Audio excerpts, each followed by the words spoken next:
Welcome back, kids and coaches. I'm Coach Kent Murphy, and put down your surfboards because we're going to San Diego to check out the Padres 2020 roster before they get relocated to a city that gives a shit about sports.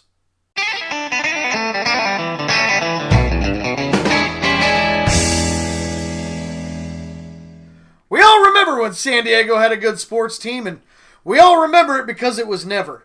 You know it's a bad sports town when even the Clippers leave to go suck somewhere else for decades. Tony Gwynn's an absolute legend in San Diego, and rightfully they celebrate him often at the ballpark. It's not surprising that it's hard to get people out to the ballpark otherwise when your second biggest draw is Phil Nevin bobblehead night. But the Padres' glory days of almost finishing in third place in the West are over, so let's go ahead and break this 2020 roster down from a fundamental standpoint.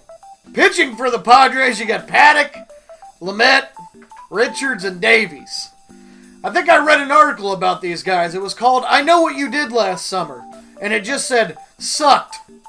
Closing it down for the Padres, you got Kirby Yates. He had a hell of a year last year.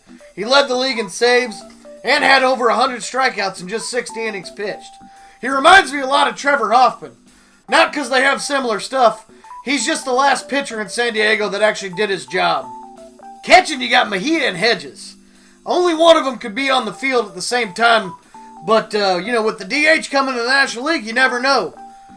You might actually see the Padres use that DH for one of these guys instead of the pitcher.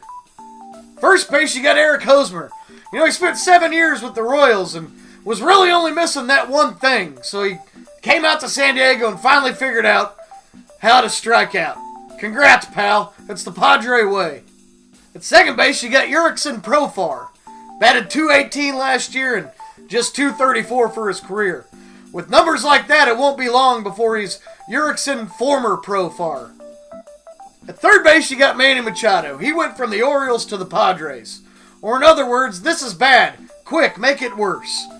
The Padres are giving him $30 million to put up mediocre power numbers. Other things you can get for $30 million are 3 people with mediocre power numbers or a studio apartment in San Diego. At shortstop, you got Fernando Tatis Jr. His dad's the only guy to ever hit 2 grand slams in one inning with the St. Louis Cardinals. And, Fernando Jr. would love to take after his father and be traded to the St. Louis Cardinals. In left field, you got Tommy Pham.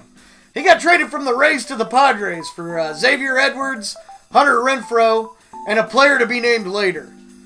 If everything goes right for Tommy, he'll be that player to be named later and get the hell out of San Diego. In center field, you got Trent Grisham. Back in 2015, he was the 15th overall pick by the Brewers. After seeing him play a year in the majors last year, the Padres were quick to trade for him, stating that they were eager to waste his talent in San Diego. In right field, you got Will Myers. He only spells his name with one L, unlike the Padres, who spell their name with about 100 L's every year. So there you have it, the 2020 Padres. You don't ever have to worry about a tornado taking them out because they live in the basement.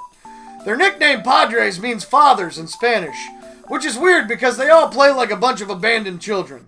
So my win prediction for the Padres this year is 2. And if they go full Astros, they'd probably still strike out, so we'll put that at 0.